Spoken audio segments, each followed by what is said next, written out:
سورۃ النور میں اللہ تعالیٰ فرماتے ہیں یقلب اللہ اللیل والنہار ان فی ذلک لعبرۃ لأولی الابصار۔ اللہ ہی وہ ذات ہے جو دن کو رات سے پلٹتا ہے اور رات کو دن سے پلٹتا ہے، بے شک اس میں بصارت والوں کے لیے یقیناً عبرت ہے، ایک سبق ہے، درس عبرت موجود ہے کہ اس زمین کے اوپر زندگی کے جتنے بھی اسباب ہیں اگر ہم ان پر غور کریں نا تو ان کا جو تعلق اور لنک ہے وہ رات اور دن کے ساتھ بہت زیادہ جڑا ہوا ہے۔ دوسرے الفاظ میں ہم یوں کہہ سکتے ہیں کہ رات اور دن کے نظام کے ساتھ زندگی کا دار و مدار ہے۔ یہ چیزوں کا پیدا ہونا، مرنا، اس میں بہت سی حکمتیں ہیں۔ تو یہی چیز اللہ تعالیٰ نے سورۃ النور میں بیان فرمائی ہے کہ یقلب اللہ اللیل والنہار۔ اللہ وہ ذات ہے جو رات اور دن کو پلٹتا ہے۔ پھر فرمایا ان فی ذلک لعبرۃ لأولی الابصار، بے شک اس میں بصارت والوں کے لیے، آنکھوں والوں کے لیے یقیناً عبرت ہے۔ اللہ تعالیٰ کی ذات ایک اور مقام پر سورہ آل عمران کے آخری رکوع میں تقریباً یہی چیز اور انداز میں بیان فرماتی ہے۔ چنانچہ اللہ تعالیٰ فرماتا ہے ان فی خلق السماوات والارض واختلاف اللیل والنہار لآیات لأولی الالباب، بے شک آسمانوں زمین کی پیدائش میں، رات اور دن کے اختلاف میں عقل والوں کے لیے یقیناً نشانیاں ہیں۔ یہاں الفاظ بدل دیے، ساتھ ہی پھر فرمایا عقل والے کون؟ الذین یذکرون اللہ قیاما وقعودا وعلی جنوبہم، جو اللہ کو کھڑے ہو کر، بیٹھ کر اپنے پہلوؤں پر یاد کرتے ہیں۔ ویتفکرون فی خلق السماوات والارض، آسمان اور زمین کی پیدائش میں وہ تفکر کرتے ہیں، غور و فکر کرتے ہیں، اور پھر نتیجہ کیا نکالتے ہیں؟ ربنا ما خلقت ھذا باطلا، اے ہمارے رب تو نے اس کو باطل، بے مقصد اور فضول پیدا نہیں کیا۔ ربنا انک من تدخل النار فقد اخزیتہ، یا اللہ اس کو تو آگ میں داخل کر دے گا، اس کو تو ذلیل کرے گا، وہ ذلیل ہو گیا اپنے عملوں کی وجہ سے، اپنے کرتوتوں کی وجہ سے، اپنے گناہوں کی وجہ سے، اپنے جو ہے زندگی کے اعمال کی وجہ سے وہ شخص ذلیل ہو جائے گا جس کو اللہ تعالیٰ آگ میں پھینکے۔ اب دیکھیں سورہ آل عمران میں یہاں پر بھی اللہ تعالیٰ فرماتے ہیں کہ رات اور دن کا جو اختلاف ہے، ان کا جو پلٹنا ہے، آنا جانا ہے، اس میں عقل والوں کے لیے نشانی ہے۔ وہ آسمان و زمین پر غور و فکر کرتے ہیں، پھر یہ سورج کا نظام، یہ چاند کا نظام، رات اور دن، ان کے ساتھ جڑی ہوئی چیزیں، یہ چاند کے ساتھ سمندروں کا مد و جزر، یہ دن کے سورج کے ساتھ یہ چیزوں کی گروتھ اور نشو و نما، یہ سارا کچھ آپس میں انٹر لنک ہے۔ تو ان پہ غور کرے تو پھر اللہ کی قدرت اور اس کے بنائے ہوئے نظام کی کئی حکمتیں انسان کو سمجھ آتی ہیں۔ پھر وہ اللہ تعالیٰ کی محبت میں اور آگے بڑھتے ہیں۔ سورہ القصص میں اللہ تعالیٰ فرماتے ہیں کہ اگر اللہ تعالیٰ اس دن کو ہمیشہ ہمیشہ ہی قائم کر دے، رات لائے گا، قل ارأیتم ان جعل اللہ علیکم النہار سرمدا الی یوم القیامہ من الہ غیر اللہ یأتیکم بضیاء افلا تسمعون۔ اگر اللہ ہمیشہ کے لیے دن کو ہی دن رکھ دے، رات آئے نہ، تو اللہ فرماتے ہیں کون ہے جو تمہارے پاس رات لائے، یا رات مسلط کر دے، کون ہے جو دن کو لائے؟ کیا تم سنتے نہیں؟ تو یہ رات اور دن کا جو نظام ہے، یہ جو وقت کی تقسیم ہے، اس میں اللہ تعالیٰ کی بڑی حکمت ہے۔ اسی وقت کی تقسیم میں سے ایک رمضان کا مہینہ ہے جو رات اور دن کے پلٹنے کے ساتھ ساتھ، وقت گزرنے کے ساتھ ساتھ اب اس کی آمد ہے۔ منگل یا بدھ کو انشاءاللہ العزیز اس کا آغاز ہے، اس کا سٹارٹ ہے، شروع ہے۔ تو اس میں بڑی حکمت ہے، یہ جو وقت کی تقسیم ہے، اوقات کی تقسیم ہے، اس میں اللہ تعالیٰ کی حکمتیں یہ پوشیدہ ہیں۔ اگر ہم غور کریں تو کئی لوگ پچھلے رمضان میں ہمارے ساتھ شامل تھے، اب نہیں ہے۔ ابھی تو ویسے بھی 4 دن اگلے لمحے کا پتہ نہیں، لیکن ایک امید ہی ہے نا کہ بھائی یہ کہ اس کی آمد ہے۔ تو اس میں ہمارے لیے یہ سبق ہے کہ زندگی فانی عارضی ہے، ختم ہو جانے والی۔ اگر اللہ تعالیٰ نے زندگی دی ہے تو اس کا شکر ادا کریں، شکر ادا کرنا چاہیے۔ اس کا ایک موقع رمضان کا مہینہ ہے، اور جو ہم سے بچھڑ چکے ہیں، اس دنیا سے جا چکے ہیں، ان کے بچھڑنے میں بھی ہمارے لیے 2 چیزیں موجود ہیں۔ ایک تو پہلے میں عرض کر چکا کہ کوئی پتہ نہیں زندگی کب ختم ہو جائے، اور دوسری یہ ہے کہ ہم نے ان کو دعاؤں میں یاد رکھنا ہے۔ تو ماہ رمضان کا جب یہ آغاز ہونے والا ہے، سٹارٹ ہونے والا ہے، تو ہمیں ذہنی طور پہ بھی اس کی تیاری کرنی چاہیے، اس کا عملی طور پر اظہار ہونا چاہیے۔ ذہنی طور پر تیاری میں سر فہرست چیز یہ ہے کہ اخلاص، کوئی بھی کام ہے، نیکی کرنی ہے، عبادت کرنی ہے، صدقہ و خیرات کرنا ہے، روزے رکھنے ہیں، تلاوت کرنی ہے، درود پاک پڑھنا ہے، کوئی بھی نیکی کا کام کرنا، اس میں للہیت تو اخلاص، تب اس کی ویلیو ہے۔ اگر للہیت اور اخلاص نہیں ہے تو پھر اللہ کے ہاں اس کی کوئی ویلیو نہیں۔ دیکھیں نا سورۃ الکوثر میں اللہ تعالیٰ فرماتے ہیں فَصَلِّ لِرَبِّكَ وَانْحَرْ، اپنے رب کے لیے نماز پڑھ اور قربانی کر۔ سورہ انعام کا آخری رکوع 8واں پارہ، اس میں اللہ تعالیٰ فرماتے ہیں قُلْ إِنَّ صَلَاتِي وَنُسُكِي وَمَحْيَايَ وَمَمَاتِي لِلَّهِ رَبِّ الْعَالَمِينَ، کہہ دو کہ بے شک میری نماز، میری قربانی، میرا جینا مرنا اس اللہ کے لیے ہے جو تمام جہانوں کا رب ہے۔ تو پہلی چیز کہ اخلاص ہو۔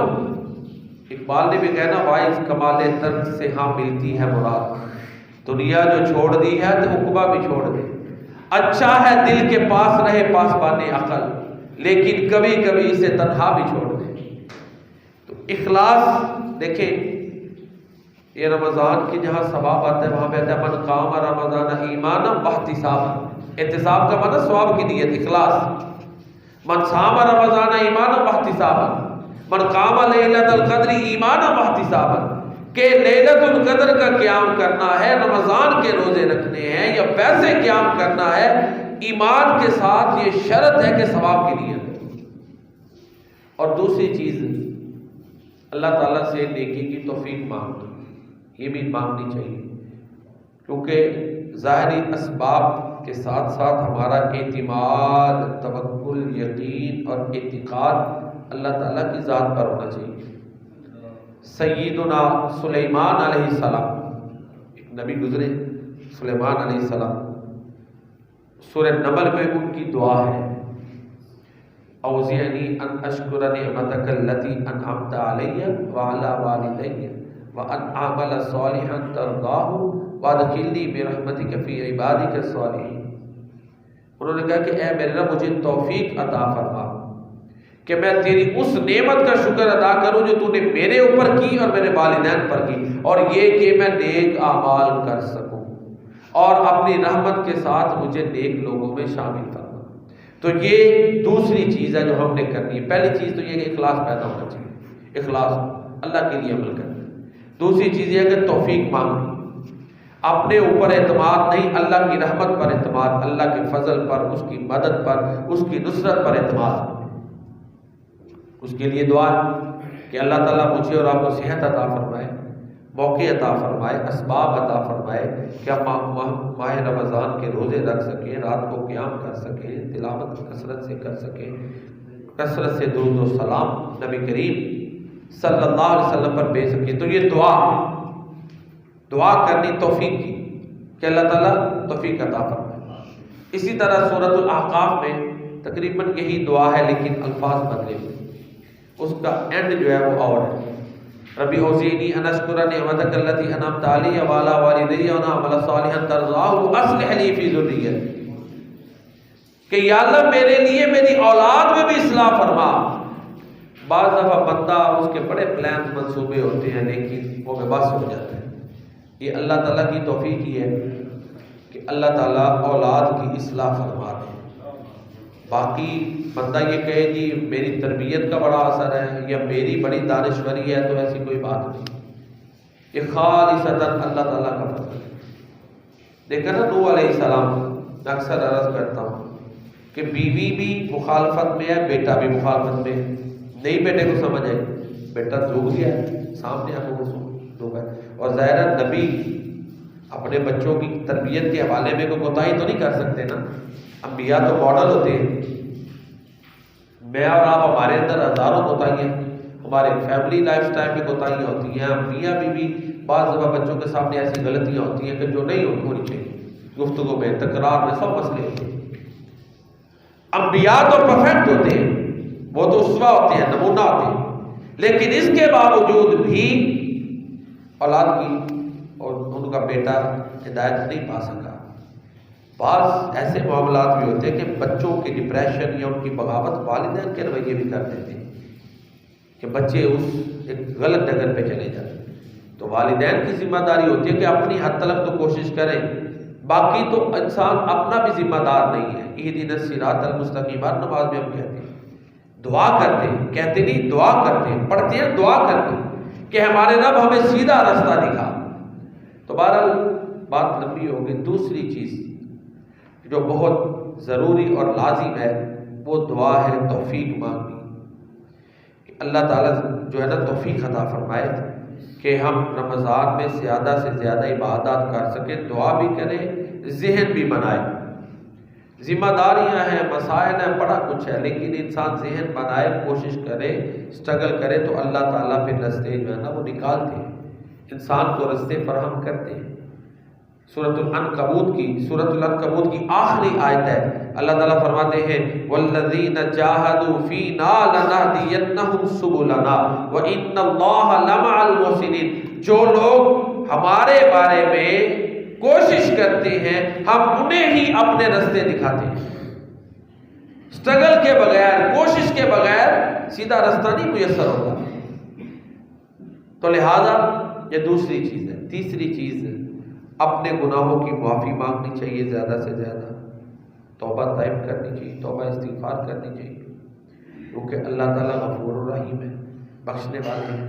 سورۃ الزمر میں اللہ تعالیٰ فرماتے ہیں قل یا عبادی الذین اسرفوا علی انفسہم لا تقنطوا من رحمت اللہ ان اللہ یغفر الذنوب جميعا انہ هو الغفور الرحیم۔ اے پیغمبر صلی اللہ علیہ وآلہ وسلم آپ کہہ دیں اے میرے بندوں جنہوں نے اپنی جانوں پہ ظلم کیے ہیں، اللہ کی رحمت سے مایوس مت ہونا، بے شک اللہ سارے گناہوں کو معاف کرنے والا ہے، وہ بخشنے والا مہربان ہے۔ تو تیسری چیز گناہوں کی معافی ہے، زیادہ سے زیادہ اپنے گناہوں کی معافی مانگنی ہے۔ اپنے گناہوں کی وجہ سے ہم بڑی نیکیوں سے محروم ہو جاتے ہیں، اپنے رویوں کی وجہ سے، اپنے گناہوں کی وجہ سے، اپنے خود طرز عمل کی وجہ سے، یا اپنے بنائے ہوئے کئی دفعہ ہمارے قواعد ایسے ہوتے ہیں، کچھ ہم نے پیمانے ایسے بنا لیے ہوتے ہیں کہ وہ بھی نیکی کی راہ میں رکاوٹ بن جاتے ہیں۔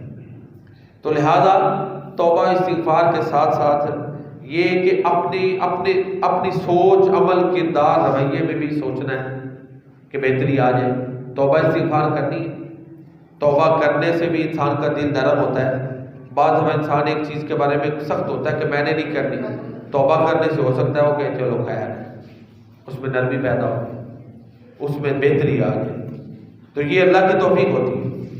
تو لہذا اللہ تعالیٰ کی بارگاہ میں گناہوں کی معافی، توبوا الی اللہ جمیعا ایھا المؤمنون لعلکم تفلحون، اللہ فرماتے ہیں اے مومنو سارے کے سارے اللہ کی بارگاہ میں توبہ کرو تاکہ تم کامیاب ہو جاؤ۔ ایک اور مقام پر سورہ تحریم میں اللہ تعالیٰ فرماتے ہیں یا ایھا الذین آمنوا توبوا الی اللہ جمیعا، کہ ایمان والو سارے کے سارے اللہ کی بارگاہ میں توبہ کرو، پھر کیا ہوگا، وہ تمہیں باغات میں داخل کرے گا، بڑے انعامات دے گا۔ عسیٰ ربکم ان یکفر عنکم سیئاتکم ویدخلکم جنات تجری من تحتہا الانہار یوم لا یخزی اللہ النبی والذین آمنوا معہ۔ تو بہرحال یہ تیسرا عمل جو ہم نے عزم کرنا ہے، ارادہ کرنا ہے، نیت کرنی ہے کہ ہم نے یہ اعمال کرنے ہیں، ان میں سے تیسرا عمل یہ ہے کہ اللہ کی بارگاہ میں توبہ کرنی۔ چوتھا عمل یہ ہے کہ ناراضگیاں ختم کرنی، صلح کرنی، تاکہ نیک اعمال کرنے ہیں تو اللہ کی بارگاہ میں قبول تو ہونا۔ رزق حلال کا جہاں پر اہتمام ہے، جہاں پر اخلاص عمل کی قبولیت کے لیے ضروری ہے، وہاں پر یہ بھی ہے کہ ناراضگیاں ختم کیجیے۔ 3 دن سے زائد اگر انسان ناراض ہے تو پھر کیا ہے، ظاہر ہے اس کا معافی کا معاملہ تو پینڈنگ ہو جاتا ہے۔ اور ماہ رمضان تو وہ برکتوں والا مہینہ ہے، ہر رات اللہ تعالیٰ لوگوں کو آگ سے نجات دیتے ہیں، آزاد کرتے ہیں۔ وَلِلَّهِ يُتَقَاءُ مِنَ النَّارِ وَذَلِكَ كُلَّ لَيْلَةٍ، اللہ ہر رات جو ہے لوگوں کو آگ سے آزاد کرتے ہیں۔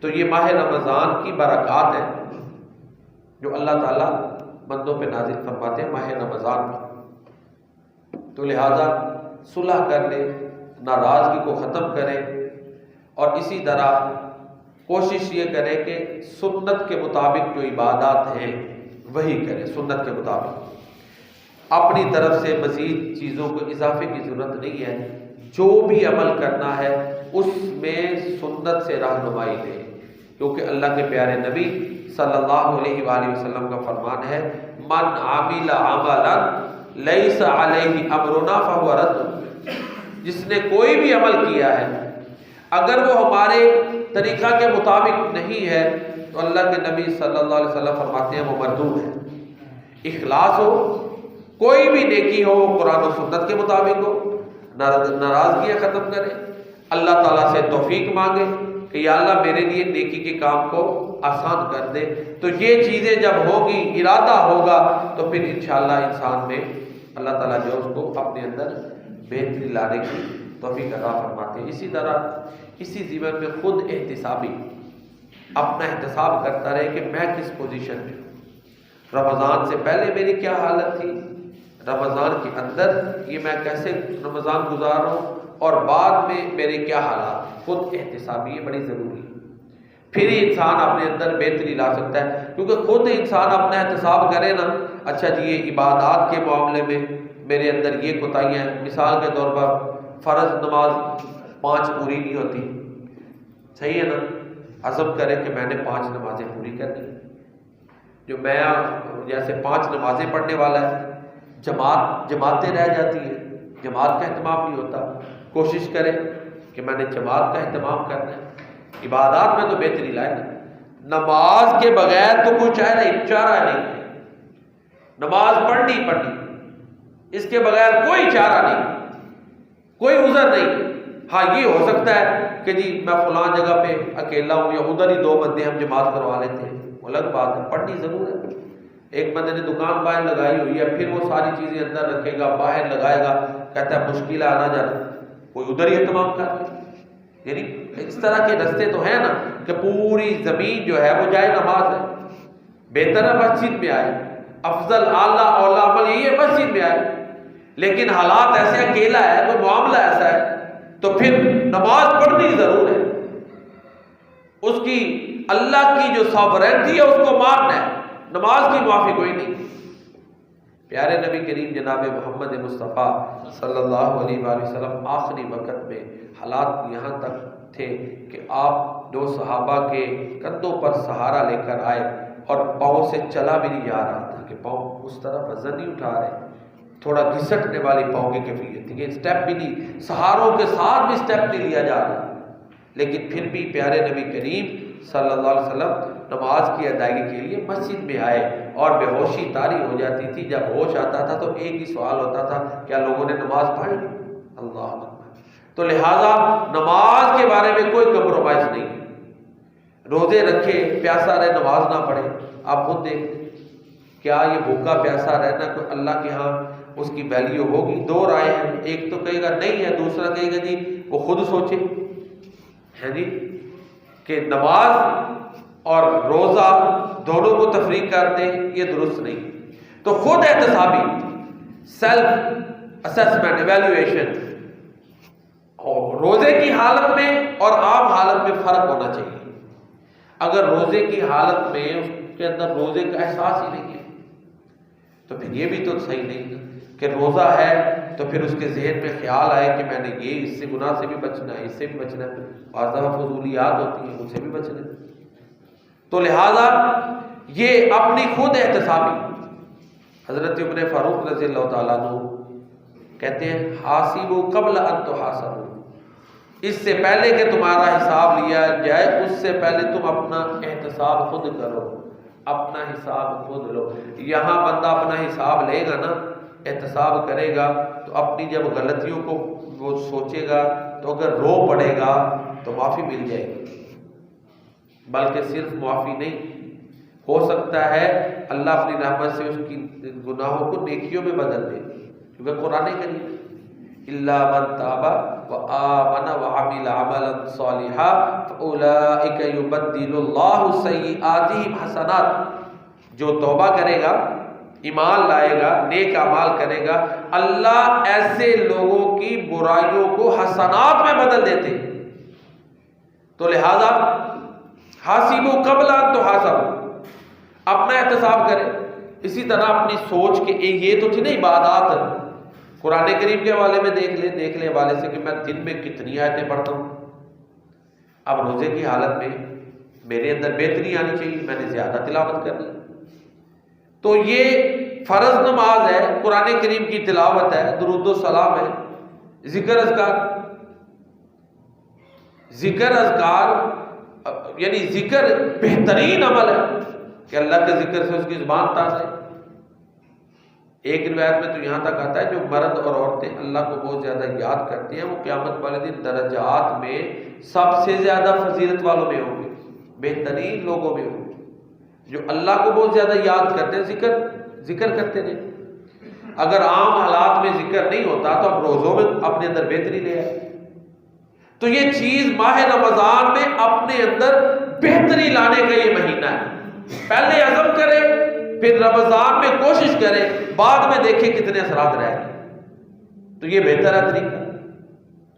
قرآن کریم میں اللہ تعالیٰ فرماتے ہیں یا ایھا الذین آمنوا اتقوا اللہ ولتنظر نفس ما قدمت لغد واتقوا اللہ ان اللہ خبیر بما تعملون ولا تکونوا کالذین نسوا اللہ فانساهم انفسهم اولئک هم الفاسقون۔ اے ایمان والو اللہ تعالیٰ سے ڈر جاؤ اور دیکھو کہ تم نے آئندہ کل کے لیے کیا بھیجا ہے، خود احتسابی ہے کہ بھئی میرے شیڈول میں اتنے کام ہیں، ان میں سے آخرت کی تیاری کے حوالے سے میرے شیڈول میں کوئی کام ہے کہ نہیں، وہ دیکھ لے بندہ، نہیں ہے تو ایڈ کر سکتا ہے اس کو۔ اسلام یہی ہے نا کہ دنیا میں بھی بھلائی آخرت میں بھی بھلائی، دیکھے کہ کل کے لیے اس نے کیا بھیجا ہے، کیا اس کے اعمال میں یہ چیز ہے جو کل کے لیے، مرنے کے بعد کے لیے جو اس نے ذہن بنایا کہ یہ کام میں کر رہا ہوں جی یہ میری آخرت کا ذخیرہ ہے، تو خود دیکھ لے۔ کسی غریب کا خرچہ لگایا ہوا ہے، کیا کسی مسجد میں ایسا معاملہ ہے کہ اس کی خدمت کر رہا ہے، یہ بھی تو ہوتا ہے۔ کیا قرآن کریم پڑھنے پڑھانے کے حوالے سے ذمہ داری ہے؟ یعنی ہر کوئی اپنی کیپیسٹی کے لحاظ سے کام کر سکتا ہے۔ پھر اللہ تعالیٰ فرماتے ہیں ان اللہ خبیر بما تعملون، جو تم عمل کرتے ہو اللہ تعالیٰ کو ان کی خوب خبر ہے۔ ولا تکونوا کالذین نسوا اللہ فانساهم انفسهم، تم ان لوگوں کی طرح نہ ہو جانا کہ جنہوں نے اللہ کو بھلا دی ہے تو پھر اللہ نے ان کی اپنی ذاتیں بھی بھلا دی۔ فانساهم انفسهم، حدیث قدسی ہے نا کہ اللہ فرماتے ہیں تو میری عبادت کے لیے فارغ ہوگا تو میں تیرے سینے کو غنا سے بھر دوں گا اور تیرے فقر کو ختم کر دوں گا، دور کر دوں گا۔ یا ابن آدم تفرغ لعبادتی املا صدرک غنا واسد فقرک او کما قال رسول او کما قال اللہ عز وجل، یہ حدیث قدسی ہے کہ اللہ کی عبادت کے لیے، اب دیکھیں شیڈول میں عبادت کے لیے کوئی وقت ہے نہیں ہے تو بنا لو، اور اسی طرح اپنے رویے کا بھی خود احتساب کرتا رہے کہ میرے اندر کوئی ایسا تو نہیں، کوئی منفی چیزیں تو نہیں آ رہی۔ بعض دفعہ تو بیماری کی وجہ سے کوئی چیزیں ہوتی ہیں، شوگر ہے یا اس طرح کوئی ہارٹ کی پرابلمز ہیں، ان میں بھی ظاہر ان کے اثرات ہوتے ہیں، چڑچڑاپن آ جانا، اسی طرح قوت برداشت کا کم ہوتے جانا، یہ چیزیں بھی ہوتی ہیں۔ بہرحال یہ دیکھیں کہ کہیں ایسا تو نہیں کہ اپنے اندر بڑائی کا احساس ہونا شروع ہو گیا۔ اس کی بہترین مثال حضرت عمر فاروق رضی اللہ تعالیٰ عنہ کا وہ عمل ہے کہ ایک دفعہ انہوں نے ممبر پر کھڑے ہو کر یہ بیان کیا کہ بھئی ایک وقت تھا میرے اوپر گزرا کہ میں یہ اونٹ چراتا تھا، جب تھک کے بیٹھ جاتا تو مجھے میرے والد سے مار پڑتی تھی۔ یہ واقعہ بیان ممبر پہ کر دیا، اور یہ اس وقت بیان کیا جب ان کا دور خلافت تھا، عروج ہے، اس وقت بیان کیا، بچپن کا واقعہ۔ اور یہ کوئی بچپن کا واقعہ کوئی اتنا یعنی کہہ لیں کوئی بڑائی والا تو نہیں نا، یہ تو کہہ لیں ان کے ایک غلطی کی نشاندہی کر رہا ہے نا، بچپن میں کہہ لیں کہ یعنی ایک غلطی کیا، ایک اچھا پہلو بھی ہے کہ باپ کی مار پڑتی ہے آگے سے بول نہیں رہے، یہ اس کا اچھا پہلو بھی ہے کہ باپ کی پٹائی کے آگے بولے نہیں، اور دوسرا یہ کہ والد مار رہے ہیں، کوتاہی ہو گئی ہے نا، ان کے نزدیک، والد کے نزدیک ہو سکتا ہے کوتاہی ہو، ٹریننگ میں پورا نہ اترتا ہو بچہ۔ تو کسی نے پھر کہا حضرت صاحب یہ واقعہ بیان کرنے کا مقصد کیا بعد میں، کہ آپ نے ممبر میں ہی اپنا یہ واقعہ بیان کر دیا، وہ صاف سمجھ آ رہی ہے کہ اس میں کوئی خلیفہ صاحب حاکم وقت کی امیر المومنین کو کوئی شان نہیں بیان ہوئی، صاف سمجھ آ رہی ہے۔ تو انہوں نے پھر بڑا پیارا جواب دیا، کہتے ہیں کہ میں اپنے ذہن میں اپنے آپ کو تھوڑا بڑا سمجھنا شروع ہو گیا تھا، تو میں نے اپنا علاج کیا ہے کہ عمر تو اپنا ماضی بچپن دیکھ، یہ تیرے اوپر اللہ کا فضل ہے کہ تو اس قابل ہو گیا امیر المومنین، تجھے اللہ نے یہ رتبہ دیا کہ اب اللہ کے علاوہ کسی کا تو کوئی تیرے پہ حکمران نہیں ہے، اور اتنا اللہ تعالیٰ نے شخصیت دی ہوئی تھی کہ احترام تھا لوگوں کے لیے۔ تو یہ چیز دیکھیں نا، اپنا علاج، سیلف اسیسمنٹ، سیلف ایویلیویشن، اپنا ہے کہ میں کیا پوزیشن میں ہوں۔ بعض دفعہ کسی کے اشارے سے بھی انسان کو سمجھ آتی ہے، باقی انسان مکمل تو کوئی نہیں نہ ہوتا، ہر ایک میں کسی میں کوئی وہم کا مسئلہ ہوتا ہے، کسی میں زیادہ اجرت پسندی ہوتی ہے، کسی میں کوئی معاملے ہوتے ہیں، پرفیکٹ صرف انبیاء کی ذاتیں ہوتی ہیں۔ تو بہرحال یہ غور کرتا رہے کہ رویے میں ایسا تو نہیں ہے، اور اس کی اصلاح کے لیے رمضان کا مہینہ، اللہ کے نبی صلی اللہ علیہ وسلم نے فرمایا کہ من لم یدع قول الزور والعمل به فلیس للہ حاجۃ فی ان یدع طعامہ وشرابہ، جو جھوٹ بولنا نہیں چھوڑتا، اس پر عمل نہیں چھوڑتا، اللہ کو اس کے بھوکے پیاسے رہنے کی کوئی ضرورت نہیں ہے۔ تو یہ بھی کردار میں دیکھیں، کوئی ایسا تو نہیں، تسبیحات تو چل رہی ہیں لیکن عمل ویسا نہیں ہے۔ تو اپنے کردار، ایک تو یہ ہے کہ سوچ میں بہتری لانی، اخلاص پیدا کرنا، دوسرا عبادات میں بہتری لانی، یہی خلاصہ ابھی تک گفتگو ہے، عبادات کے معاملے میں بہتری لانی ہے کہ 5 وقت نماز ضرور پڑھنی ہے، ہمت ہے تو روزہ ضرور رکھنا ہے، اس کو بلا وجہ نہیں چھوڑنا۔ بعض لوگ تو یہاں تک ہیں کہ بیمار بھی ہو، ڈاکٹرز نے منع بھی کیا ہو، لیکن ان کی لگاؤ لگن کا یہ عالم ہوتا ہے، پھر بھی روزہ نہیں چھوڑتے، اور اللہ پر توکل ہے، اللہ تعالیٰ کے معاملات کو چلاتے ہیں۔ عبادات، اور اسی طرح گفتگو میں بہتری لانی، گفتگو میں فضول گفتگو نہ ہو، جھوٹ نہ ہو، غیبت نہ ہو، کسی کے پگڑی نہ اٹھا لی جائے۔ ایک صحابی نے پوچھا اللہ کے رسول صلی اللہ علیہ وآلہ وسلم، من نجات، نجات کس کام میں ہے، نجات کامیابی کیسے حاصل ہو سکتی ہے؟ تو اللہ کے رسول صلی اللہ علیہ وسلم نے فرمایا، املک علیک لسانک، اپنے خلاف اپنی زبان کو کنٹرول میں رکھ، تیری گفتگو ہی تیری پکڑ کا سب سے بڑا سبب بنے۔ ظاہر اگر گفتگو میں جھوٹ ہے، فضولیات ہے، غیبت ہے، چغلی ہے، جھوٹی قسم ہے، تو پھر یہ تو سبب بنے گی۔ وَلْيَسَاكَ بَيْتُكَ، تیرا گھر تجھ کو سنبھالے، یعنی اپنا احتساب کرنا ہے۔ وَابْكِ عَلَىٰ خَطِيئَتِكَ، اپنی خطاؤں پہ رونا ہے۔ تو یہ 3 اعمال نجات کا سبب بنتے ہیں کہ اپنی زبان کو کنٹرول کرنا ہے، اور اپنی ذات، اپنی معاملات، گھر، اس کے بارے میں غور کرنا ہے کہ ہمارے اندر کیا خامیاں ہیں، کیا کوتاہیاں ہیں، اور تنہائی میں اللہ تعالیٰ کی محبت اور ڈر اتنا ہو کہ اس کے ڈر سے رو پڑے۔ تو پھر انسان سمجھے جس میں یہ 3 چیزیں ہیں وہ کامیابی پہ رستے پہ چل رہا ہے، وہ کامیاب ہے۔ اور اگر نہیں تو پھر وہ اقبال والی بات یہ، مسجد تو بنا دی شب بھر میں، ایمان کی حرارت والوں نے، من اپنا پرانا پاپی ہے، برسوں میں نمازی بن نہ سکا۔ یعنی نمازی ضروری ہے نا، مسجد بھی بنانا بڑا عمل ہے، لیکن نمازی بننا بھی ضروری ہے۔ مسجد تو بنا دی شب بھر میں، ایمان کی حرارت والوں نے، من اپنا پرانا پاپی ہے، برسوں میں نمازی بن نہ سکا، کیا خوب امیر فیصل کو سنوسی نے یہ پیغام دیا، تو نام و نسب کا حجازی ہے پر دل کا حجازی بن نہ سکا۔ نام تیرا ہے غلام رسول، غلام نبی، غلام مصطفیٰ، عبداللہ، لیکن کردار سے تو غلام نہیں ہے، کردار ثابت نہیں کرتا۔ نام ہے، کردار بھی اس کے مطابق ہوگا، یہ کہتے ہیں۔ کیا خوب امیر فیصل کو سنوسی نے یہ پیغام دیا، تو نام و نسب کا حجازی ہے پر دل کا حجازی بن نہ سکا۔